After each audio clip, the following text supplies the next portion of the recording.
Почитувани, покачување на акцизата за горива покажува дека имаме работа со арамиска влада и со неспособност да се менаџира со економската криза.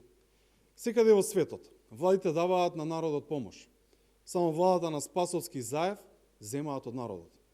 Само со зголемување на акцизата за горива, на секое просечно семејство владата им одзема една просечна плата од нивниот семеен годишен буџет. Освен тоа, за зголемување на акцизата стојат и поедини бизнис интереси. Постои отворен сомнеж дека лица блиски до власта прават малверзации со екстра лесното гориво. Податоците говорат дека скоро 9 милиони евра изнесува профитот кој се остварува со злоупотреба на продажбата на екстра лесното гориво во Македонија. Именно, државата има потреба од 5 милиони литра екстра лесно гориво, а се увезуваат 55 милиони литри. Каде завршуваат останатите 50 милиони? Односно близу 9 милиони евра. Сума која се добива откако 50 милиони литри ќе се помножат со 11 денари, колку што изнесува заработувачката од екстра лесното гориво.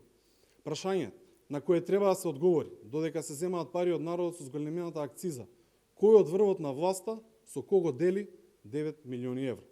Очигледно, некој за време на криза книжи дебели профити. Наместо како држава да го стимулираме падот на цената, што ќе допринесе до заживување на економијата и земјоделието, владата на СДСМ уште толку го отежнува нормалното функционирање на граѓаните и економијата. Бараме итно повлекување на штетната и профитерска одлука на владата за зголемување на акцизата за гориво. Владата не треба да го грабува народот, туку да го штити неговиот стандард. СДСМ мора да свати дека се во влада само заради народот, а не за интересот на неколку поединци кои се богатат на неговиот грб. Влегуваме во период полош и потежок од тој на криминалната транзиција. Сега Македонија доживува втората транзиција, каде малкумина се богатат и екстремно ќе се збогатат врз грбот на посиромашните граѓани.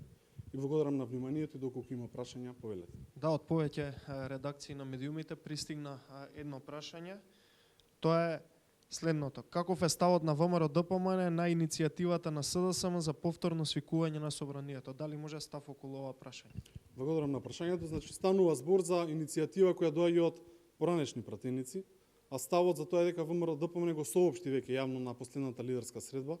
Било каков чекор кој е надвор од договореното и прифатеното од политичките лидери на последната лидерска средба, ќе представува едностранно прекршување на принципот за политички консензус.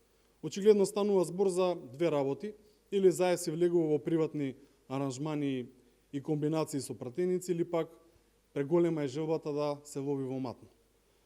Односно, во ек на најголема здравствена и економска криза, каде луѓе буквално ги губат своите животи, Заев си носи лични едностранни решенија на штета на државата. Благодарам многу.